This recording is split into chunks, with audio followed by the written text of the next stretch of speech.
Então vamos lá, estou aqui com o Tenente Caseiro, ele já está na reserva, faz já quanto tempo? 5 anos que eu estou na reserva. 5 anos, e estava aí atuando aí durante 27 anos, 27 né? anos. Você ficou Aqui em atuando. Jaú, e a maior parte do meu tempo foi na área de atividades técnicas. Certo. Só que nesses 5 anos já mudou bastante coisa. Então, é bastante interessante isso, porque a gente percebe que a gente precisa estar acompanhando, né, ou ter, né, a gente como gestor de obra, como eu procuro passar para as pessoas, né, a gente precisa saber de tudo, mas a gente precisa justamente saber como poder mexer as pecinhas e ter uma noção de tudo, para a hora que a gente precisar, por exemplo, de um projeto bem feito Corpo de Bombeiro, ter alguém que possa colaborar, né, nesses nossos projetos, para que não ocorra principalmente, né, erros no sentido de que depois que a obra está pronta, você tem retrabalho, ou seja, tem que mudar alguma coisa, tem que rasgar um piso, colocar uma tubulação, um hidrante, né, quando tem o caso do hidrante. Então nós vamos falar sobre isso bastante.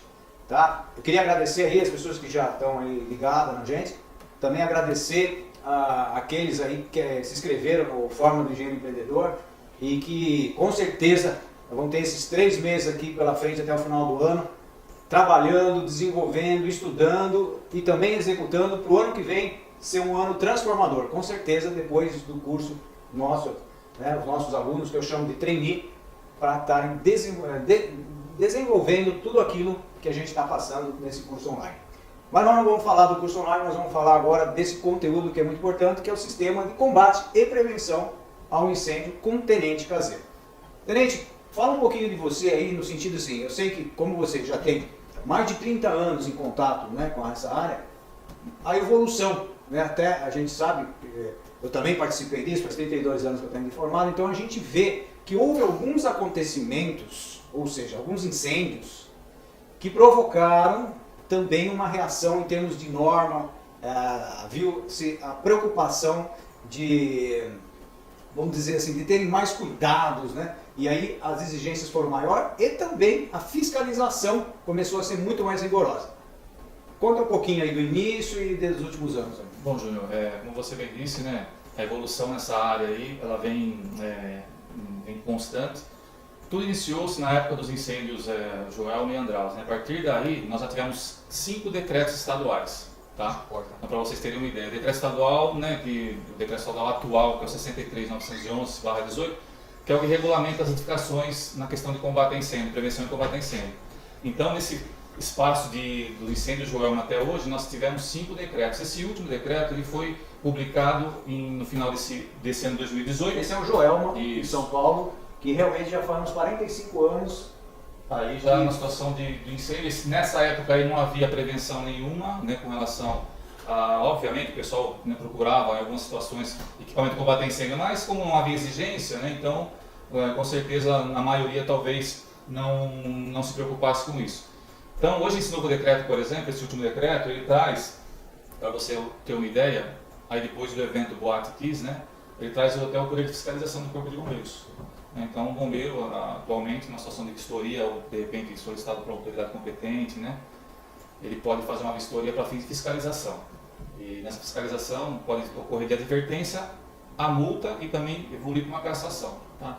Então, essa questão da fiscalização foi uma cobrança muito grande da sociedade que a gente percebeu depois do evento Boate Kiss.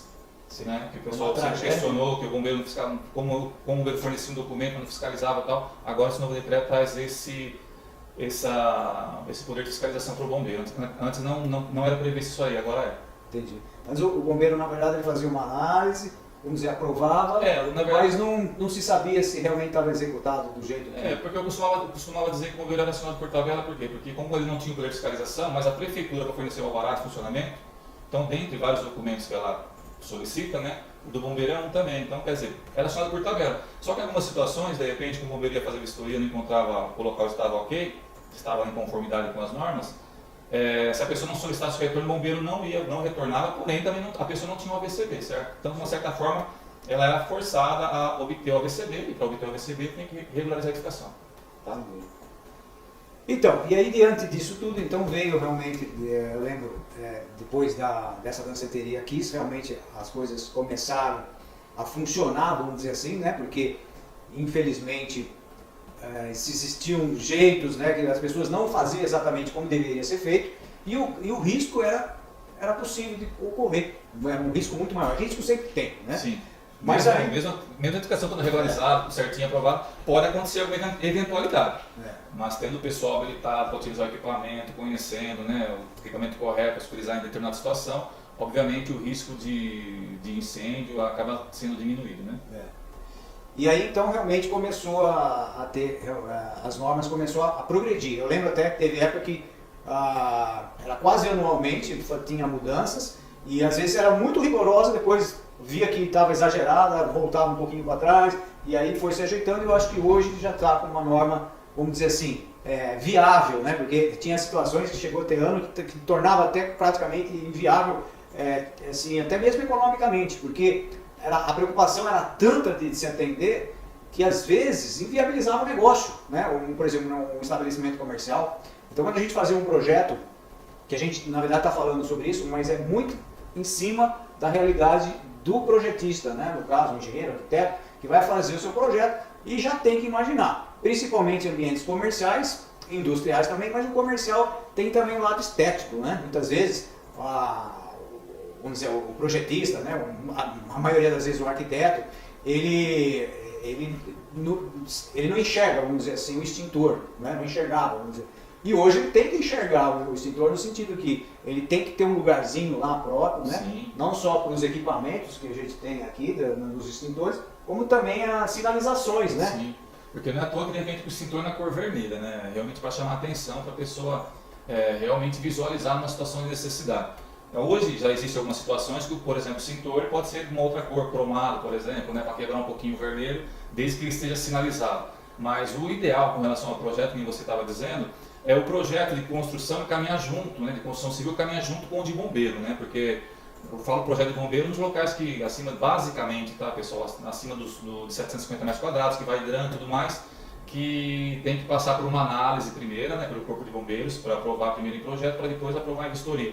O que a gente encontra, o corpo de bombeiros encontra atualmente, né, na maioria das vezes, o prédio está construído, como você disse no início aí, né, ter o cuidado, de repente, depois do prédio construído, da obra pronta, você não ter que, né, abrir buraco para colocar tubulação, ou de repente uma tubulação aparente na cor vermelha, né. Então existem algumas situações quando o projeto está em construção, por exemplo, o cano do sistema hidráulico do hidrante, né, em algumas situações você pode, de repente, utilizar o PVC, né, uma situação que de repente o prédio já está construído, aí já talvez não seria possível, teria que ser galvanizado, externa, cor vermelha, né. Então por isso que é importante, como você disse no início, essa questão do projeto de bombeiro, né, na elaboração do projeto de construção civil da obra, verificar essa questão. Mas nem todo local também passa por aprovação de projeto de bombeiro, né. Quando o projeto é simplificado, basicamente comercial, por exemplo, até 750 metros quadrados, o projeto simplificado.